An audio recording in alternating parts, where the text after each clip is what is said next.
You will be attending session L083, Strong Start 2020, addressing unfinished learning in the 2020-21 school year.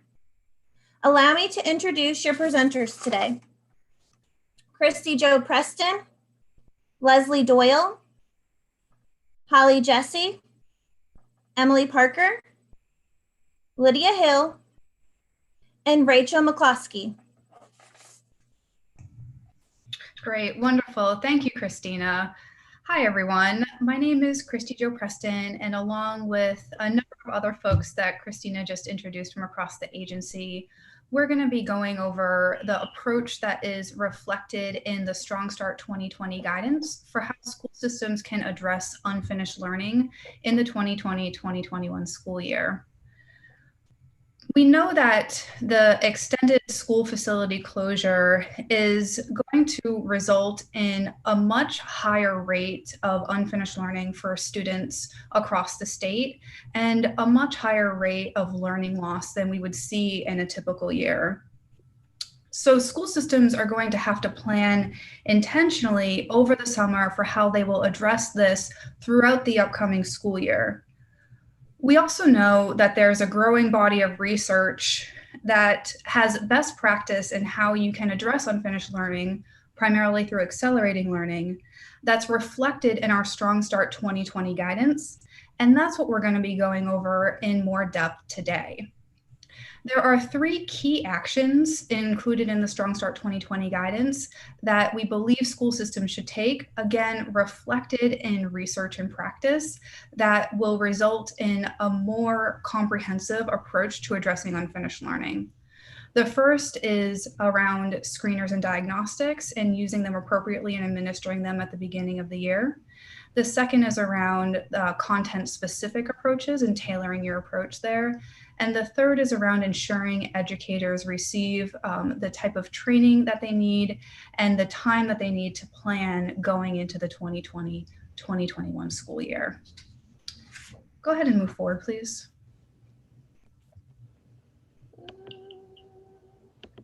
Go forward. Sorry, hold on one second.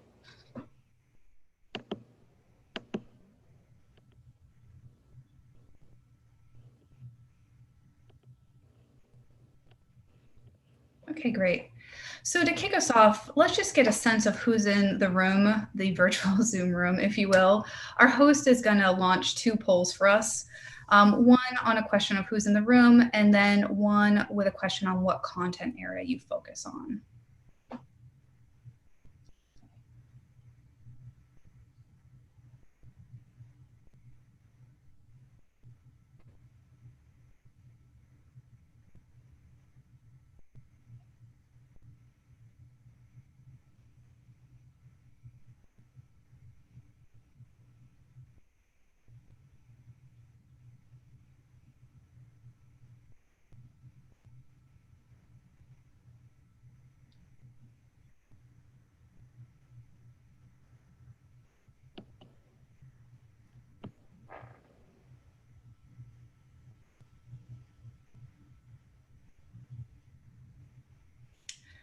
Okay, great. And so looking at who's in the room, we can see, I think our teachers are dominating here. So about 33% of our participants here are teachers. That's really helpful to know as we talk through the approach here. And then a lot of folks here also at the school leadership level, whether a curriculum leader or a principal or assistant principal. Awesome, that's good to know.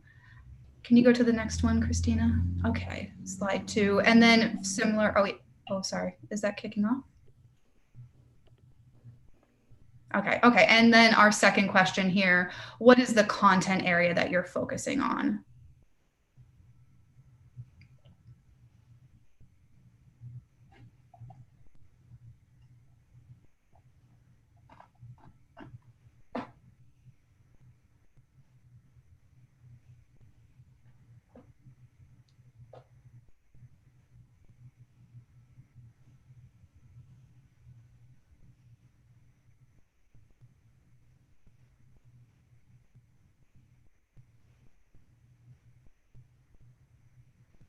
Okay, great. I think we can close that one out.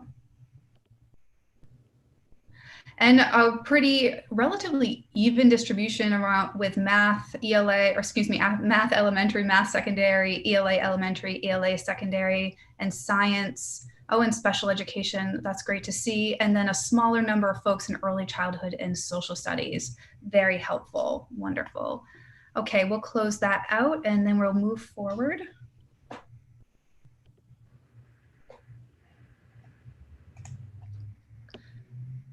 Great, and we can move to the next slide. So what we'll start off with here is a reframing around our Strong Start 2020 guidance. You should have seen this. You should be pretty familiar with this at this point, especially if you have finished up submitting your Strong Start 2020 application. But all of our work and how we are going to help students with grade level work in the upcoming year is grounded in this Strong Start 2020 framework.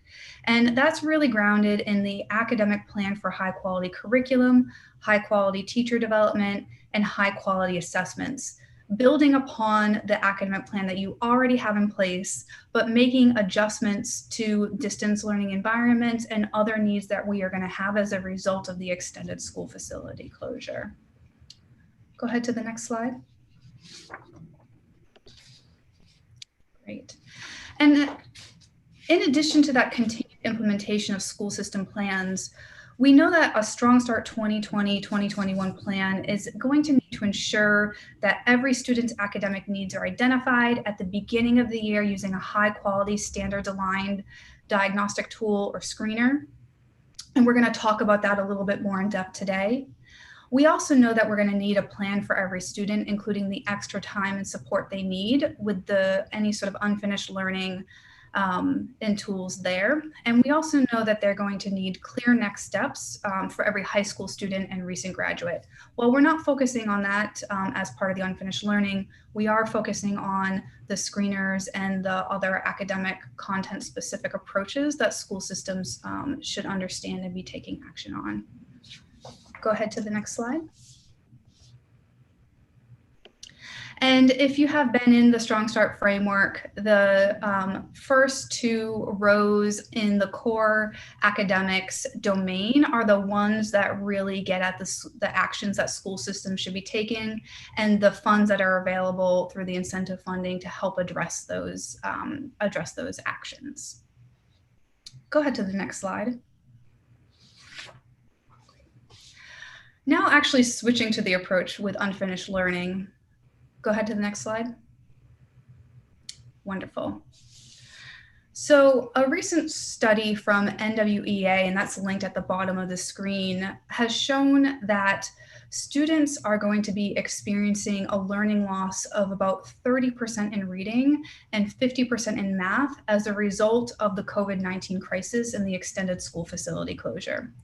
If you take a closer look at these graphs, you'll see that those losses are going to be felt more acutely in younger grades, and they'll be felt more acutely in math, but still quite prevalent in reading. We also know that the results of this will disproportionately affect some of our most vulnerable students, including students with disabilities, English language learners, students from low-income families, and students of color.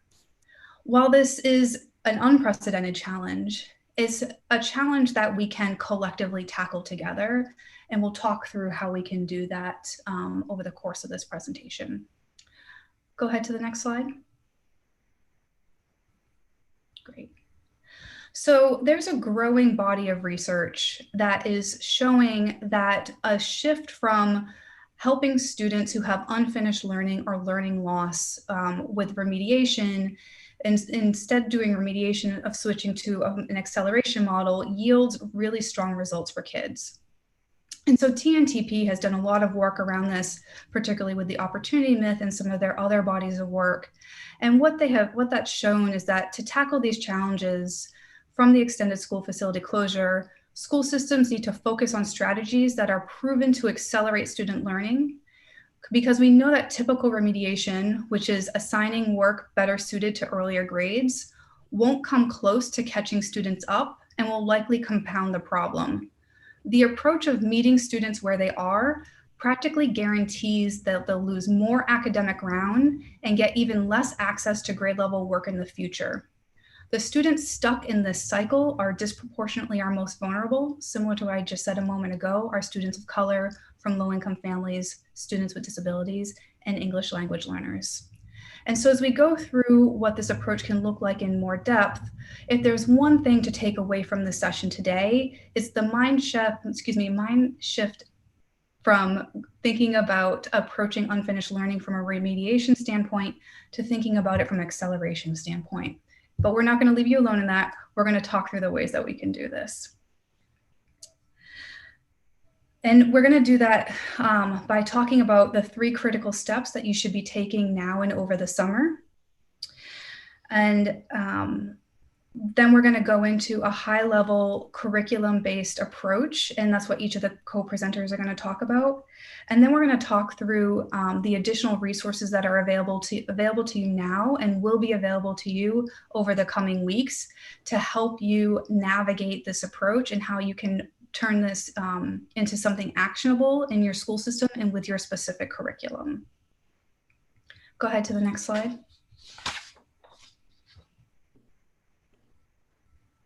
Great. So as you see reflected in our Strong Start 2020 framework, there are 3 critical steps that school systems should be taking to addressing unfinished learning. The first is to administer appropriate screeners or diagnostic assessments to understand what students have learned and the unfinished learning gaps. Educators will need data now more than ever to guide the use of high-quality curriculum and instruction to support students. Accurate, valid, and reliable data can provide valuable diagnostic information in these times of disruption and uncertainty, and especially to determine where to focus resources and how to best help students academically. And linked here in the screen in the deck and also in our Strong Start 2020 framework, you'll have guidance that will take you through those more in depth, and we'll be going over those in a moment as well. The second critical action is to think about the actual approach to unfinished learning. And the first step in that approach is to begin the next school year with Unit 1 from your on-grade level curriculum. We do not recommend that you start with a skill-based remediation boot camp, that you start with the lessons that you never finished from the current school year, or any sort of like remediation stopgap like that. Students need to begin the school year with that on-grade level curriculum. And then educators can use the instructional materials guidance to develop the content-specific approach based on the grade level in the curriculum, and then consider the additional needs of diverse learners, including students with disabilities and English language learners, and how those can be incorporated into the grade level curriculum. And we'll talk more about that as well later. The third step of this is to ensure that educators receive professional development and time now and over the summer to plan effectively so that they can start 2020 strong with the on-grade level curriculum and the embedded supports and the other scaffolds and resources that we'll be talking about this year. Go ahead to the next slide, please.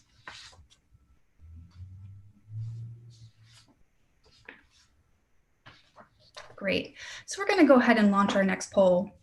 So for the 2020-2021 school year, how prepared is your school system to administer appropriate screeners and diagnostics, address unfinished learning gaps, ensure educators receive needed professional development, and ensure that educators have time to plan?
Okay, so for the first two questions here, how prepared are you to administer appropriate screeners and diagnostics? Looks like the majority of folks, about 60% there, say they have some work to do, but a number of you really are ready to go. That's great to see. I also see a couple of comments in the chat box too about this, with folks already thinking about ways that they're planning to do this. For question two around addressing unfinished learning, it seems like folks are identifying this as an area where there's more need, which is probably why you're here today. That makes sense. 74% saying that they still have some work to do, about 20% saying significant work, and about 7% saying you're pretty much ready to roll. Great. Christina, can we go to the next two?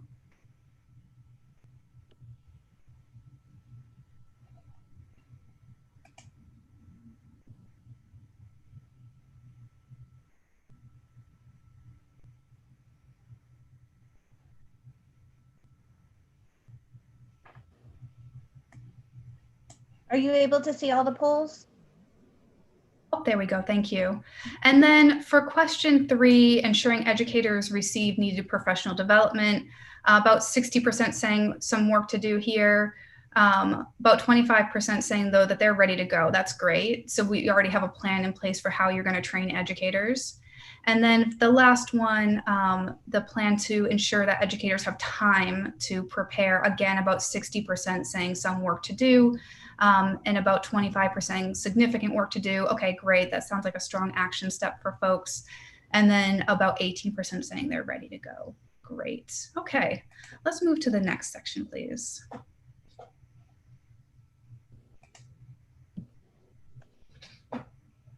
Great. Go ahead to the next slide.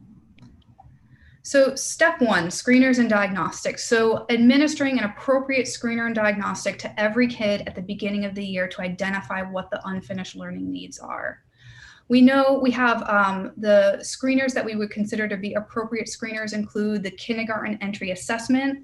The KEAs identify where a child may need additional instructional supports ahead of entry into kindergarten. These assessments evaluate children's progress on skills and behaviors such as social emotional development and self-regulation.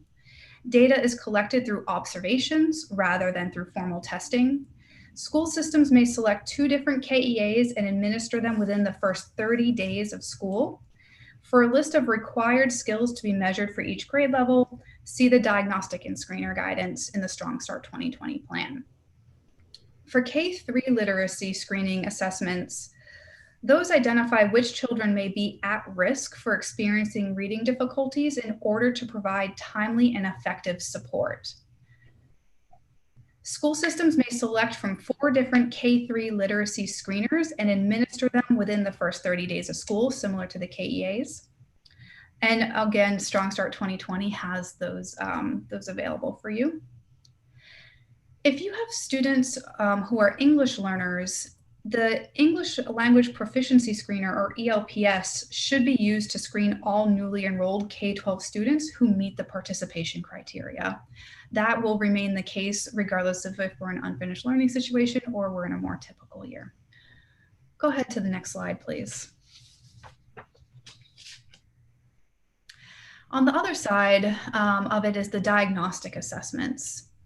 Diagnostic assessments provide school systems and school leaders, teachers, and parents a sense of where students are where they are in terms of their preparation for grade level content and whether they need additional support. School systems should use a high quality curriculum embedded assessment or the LEAP 360 diagnostic assessments. In math, we have many high-quality curricula that provide unit-by-unit diagnostic assessments for timely analysis of unfinished learning. In ELA, many high-quality curricula provide formative assessments to regularly monitor student needs. And of course, the LEAP 360 diagnostic assessments are the LDOE-provided assessments for school systems with free diagnostic assessments as part of the LEAP 360 formative assessment series. Assessments are available for students in grades 3 through 8, ELA and math, English 1, English 2, Algebra 1, and geometry. But one takeaway here for you is the idea here that we're intentional in the screeners and diagnostics that we're using. that we're minimizing the testing and focusing it on what matters most for kids and aligning that to the actual high quality curriculum and what's provided there as intentionally as possible. Because again, we're starting the 2020-2021 school year with your on grade level curriculum and assessing the learning and what students need to make progress towards that curriculum. Go ahead to the next slide. Okay. So step 2 in this process is understanding the content specific approaches and how that can tie in to the specific, well, the overall philosophical approach, but then also to the specific resources that we have available to you from vendors or that will be coming soon. So what I'm going to do now is I'm going to hand it off to each of our co-presenters who are going to take you through what this can look like across grade levels and content areas. And what you're going to notice is some similarities and also some differences between them. So first off is going to be my colleague, Leslie Doyle, who's going to talk about early childhood. Leslie, do you want to take it away? Hi. Hi, I'm Leslie Doyle, and we all know that early childhood is a little bit different than the K-12 space. We understand that children enter pre-K at varying levels of knowledge and skills already. And so our approach for early childhood addressing unfinished learning is a little bit different. To support children entering or continuing in early childhood classrooms, teachers must consider their social and emotional development and how it may have been impacted by the multiple transitions, breaks in routines, and disruptions in relationships with their caregivers. Teachers should continue to foster and improve adult-child interactions that support high-quality early childhood experiences, what we typically measure with our class tool. So to do this, teachers should establish consistent routines and structures early in the school year as children transition back to school. They should create and maintain a positive climate to support children's healthy development. They should use the instructional material guidance that we've provided in the Strong Start work to support relationships with families and partnering with them in the care and education of their children in classrooms and in home. They should use assessment data from GOLD or if their district performs any early ID screening to adjust teaching based on the individual needs of each child. And they should use open-ended questions and feedback loops to individualize child interactions. Move forward. When supporting K-2 students in ELA instruction, it's important that teachers continue to use their high-quality curriculum to focus on foundational skills, reading, understanding and expressing understanding of complex texts. So teachers should administer and analyze literacy screener results to individualize instruction and promote necessary explicit, structured foundational skills phonics instruction through small group. They should guide the use of high quality curriculum for each student. And we have some resources that are coming soon. So we have been working with our curriculum vendors, having weekly conversations in order to make sure that they are equipping teachers with the guidance and resources that they need to promote early literacy, such as video lessons, sample schedules, and all necessary curriculum materials available for download. So next, Holly Jesse will be talking about ELA in grades 3 through 12. Hi, everyone. In grades 3 through 12, our ELA goal is really focused on reading, understanding, and expressing understanding of complex grade level text. And that's why even in this environment, teachers should focus on supporting students in accessing those features of complex text, such as structure, language, knowledge demands, and background knowledge. And meaning of purpose in their current grade level. The Louisiana student standards for each grade level are very cyclical in nature, with text complexity building at each grade level. Therefore, in order to address unfinished learning gaps, teachers should begin the new year by teaching new grade level content, starting with Unit 1, using the high quality curriculum's complex grade level text. Teachers should then use formative assessments from their high quality curriculum to regularly diagnose students' needs and provide targeted supports aligned to the theory of diverse learner support, understanding that students will likely need more support and that some supports would be provided in a whole group setting as opposed to small group. Move forward, please. So if we tried to put this approach into action, if I'm a 4th grade teacher preparing to teach the ELA guidebook unit Hurricanes, I would consider which students in my class might have limited background knowledge in the scientific and historical context of the weather phenomena of hurricanes in Louisiana.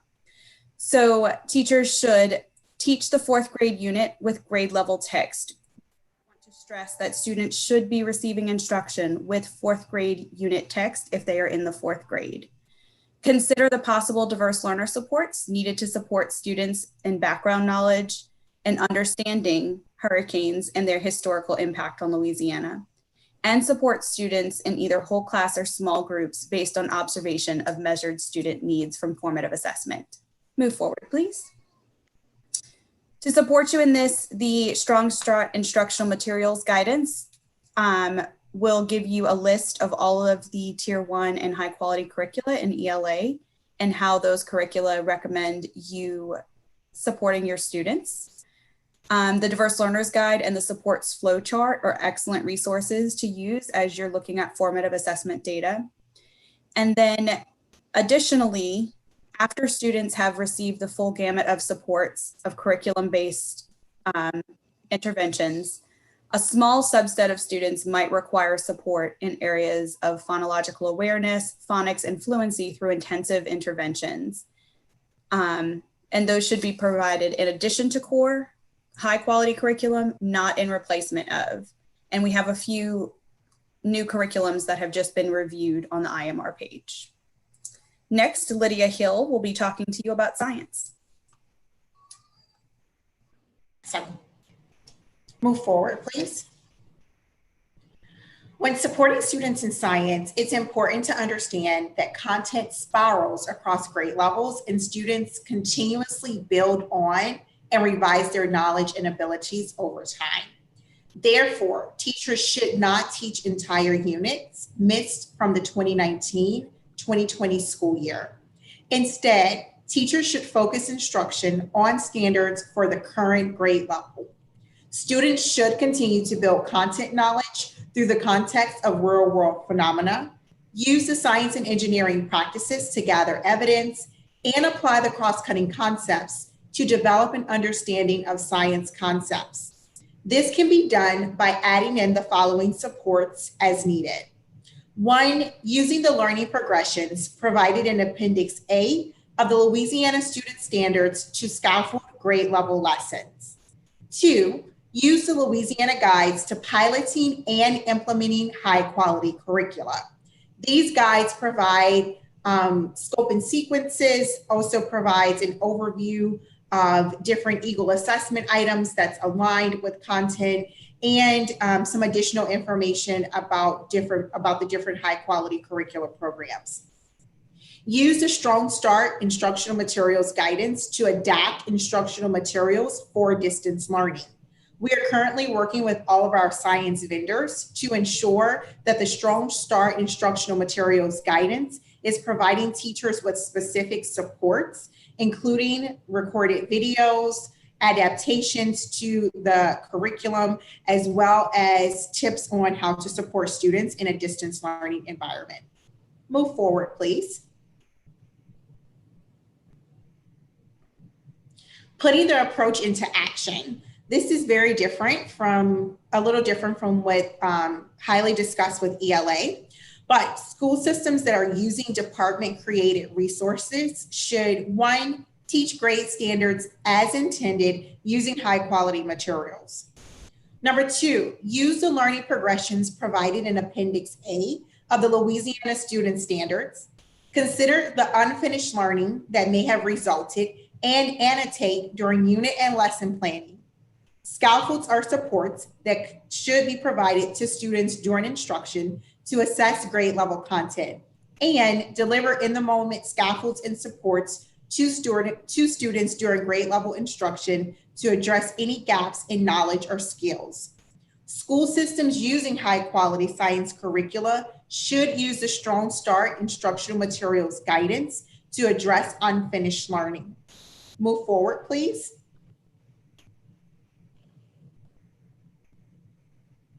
The department has released several resources to support you as you address unfinished learning in science, including Strong Start instructional materials guidance, the Louisiana Student Standards for Science, specifically Appendix A, the Louisiana Guides to Implementing High Quality Curricula, the Louisiana Guides to Piloting Open SciEd and Inquiry Hub, and the Louisiana Sample Scope and Sequence documents. In addition to the available resources, we will also release the Louisiana Guides to Piloting Open SciEd and Inquiry Hub distance learning supports. Those supports are scheduled to be released this fall. Next, we will have Emily Parker talking about social studies. Thank you, Lydia. Hi, everyone. When thinking about addressing unfinished learning in social studies, it's important to keep the following in mind. Historical thinking skills spiral into every grade and every unit, and not all historical topics build from year to year. So therefore, teachers should not teach units missed from the 2019-20 school year, and should instead focus their planning on units and standards for the current grade level.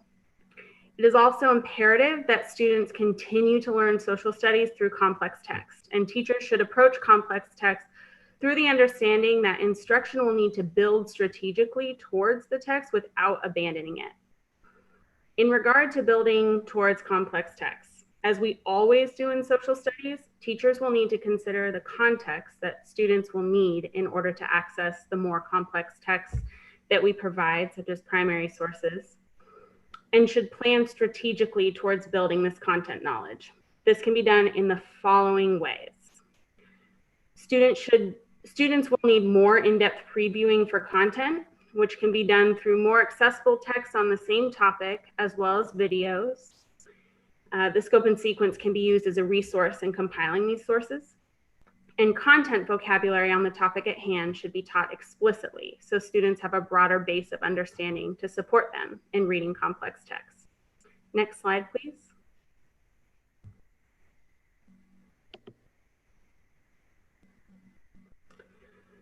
The planning documents that will be most helpful for teachers in this process are the scope and sequence documents to be used for sources, and the companion documents for guidance and prioritization of content to teach.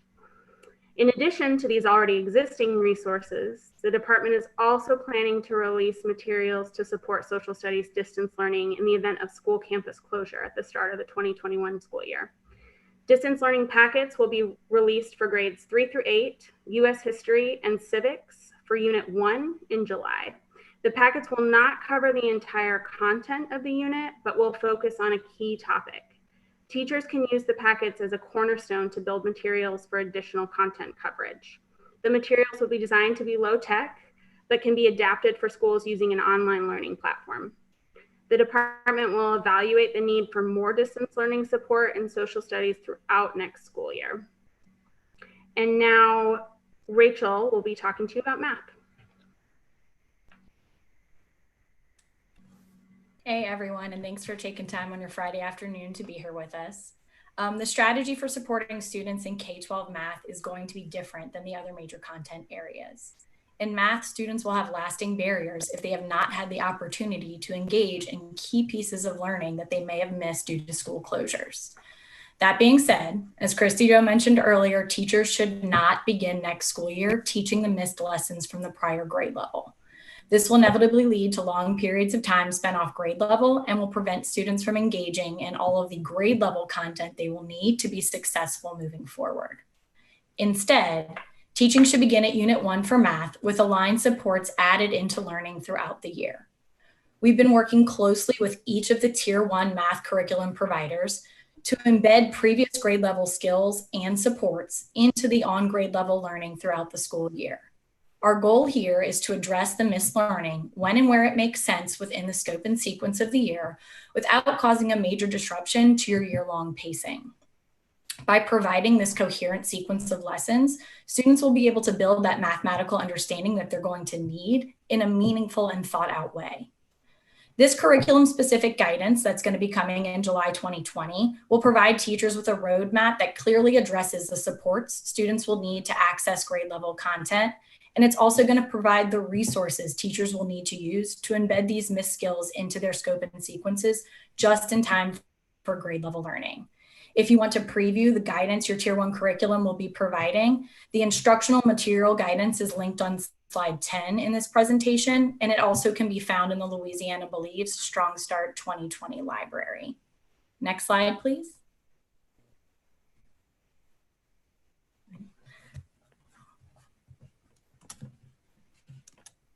All right, this slide is going to provide a brief example of what next year might look like. If you're a 6th grade teacher using the Great Minds Eureka math curriculum, you have to acknowledge that due to school closures, students may have missed the learning from the 5th grade module on addition and subtraction with volume and area. Instead of starting the year off teaching that missed module, the teacher should instead dive deep into the guidance that will be released by Great Minds called Eureka Math Reveal. This guidance will allow the teacher to see that these missed skills should be taught just before that 6th grade module on area, surface area, and volume. Additionally, this Eureka guidance will provide teachers with the unit by unit diagnostics, support for interpreting these diagnostic results and identifying students who will need additional supports. There will also be built out lessons to help teachers address this missed learning from the prior grade level, as well as pacing guidance to ensure both unfinished learning and on grade level learning can happen, but with minimal impact to the existing pacing schedule. It's important to note that similar guidance to what's described is being developed by all of our Tier 1 math curriculum providers. They've really done a good job digging in and prioritizing this for 2020-2021. All of that guidance will be aligned with our already defined strategy for supporting students with unfinished learning in math. Primarily, that prerequisite instruction should always be given just prior to that aligned grade level content. Next slide, please. All right, and all resources that can be used to support addressing unfinished learning in math during the 2020-2021 school year are going to be available on that K-12 math planning page. In addition to the curriculum-specific implementation calendars and instructional resources we've already discussed, for our school systems that do use that LEAP 360 diagnostic, we will be releasing a mapping of each LEAP 360 math diagnostic item to show the alignment to units within every single Tier 1 curricula. The goal of this work would be to provide teachers that will be administering the diagnostic with an easier way to identify the specific units where students may struggle and need additional supports. And I'm going to pass it back to Christy Jo to close out this content-specific portion. Wonderful. So as we close out this content piece and we go to some of the additional resources and how we can prepare educators, a couple of questions for you. If you would, I'll read these aloud and then if you'll put your responses in the chat box.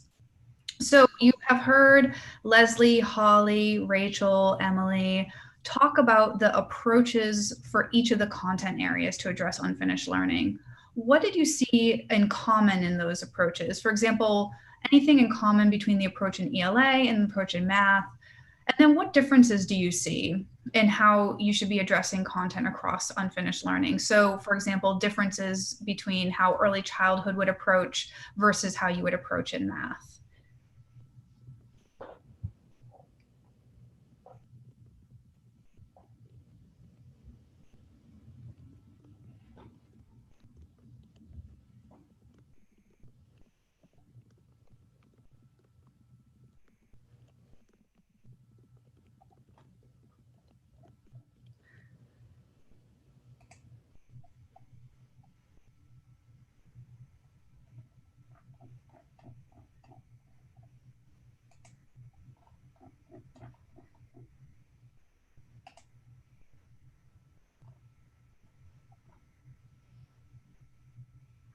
Okay, seeing tons of answers come in. This is great.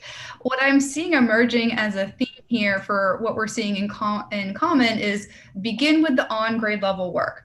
That is absolutely true, right? If you're going to take one thing away from it. It's start next year with your Unit 1 from your on grade level curriculum, and then use the content specific approach to how you'll embed supports and address skills or content that was missed previously. Another common thing was using diagnostic data. I'm seeing diagnostics to monitor and drive the instruction. A great example coming in here on the differences: math standards do not spiral in the same way they do in other content areas like ELA. So building in the scaffolds and embedding with grade level content there. Yes, wonderful. So definitely seeing that the key takeaway has been taken away, right? So that is great to see here from folks. Wonderful, good. Okay, let's go ahead to the next slide.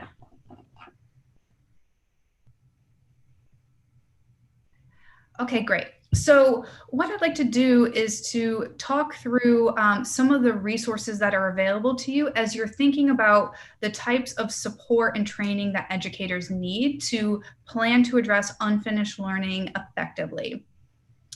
One key material here, or one key resource, is one you heard referenced, I think, almost by every single presenter, and that is the instructional materials guidance. If you have not downloaded and taken a look at this yet, I would highly, highly recommend that you do that today, if not tomorrow. What this is a vendor by vendor guide that helps school systems to adapt their academic plan to include distance learning plans by publisher for each of the instructional material areas. And that includes supports for if you're approaching distance learning by a digital blended method or an analog print method, information on supports for diverse learners, and perhaps most importantly for this group, how you address unfinished learning. And so you'll see here on this screen, we've got that boxed in the green there for each of the publishers. When they have that information available, that's linked there for you. This is a document that's being updated constantly as vendors submit new information, and I think will be a key resource for you with your specific curriculum and content there. Next slide, please. Okay. The other key resource I want to highlight for you, if you haven't seen this one, is the PD vendor guidance for Strong Start 2020. This is a supplement to our usual PD vendor guide. And what it does is it has a list of the vendors and any sort of additional trainings that they have for staff who are using virtual methods and other considerations for distance learning or for addressing unfinished learning. And what you can see on the screen here is an example for ELA with some of the curriculum, including CKLA, with the specific vendors who provide PD there. And then you're going to see the types of new trainings that they have available to them, including trainings on addressing unfinished learning. And so if you go here, you can see this in the green box here.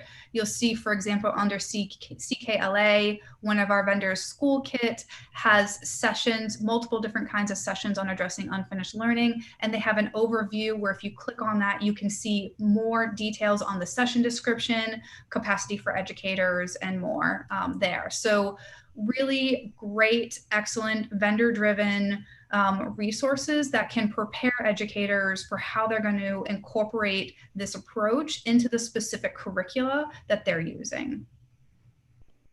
Okay, next screen, please. Great. So one more poll for you here as we start to close out here. What is the most important action step your instructional leadership team should take to ensure educators are prepared to address unfinished learning in the 2020-2021 school year?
Okay, great. Christina, I think we can close that out.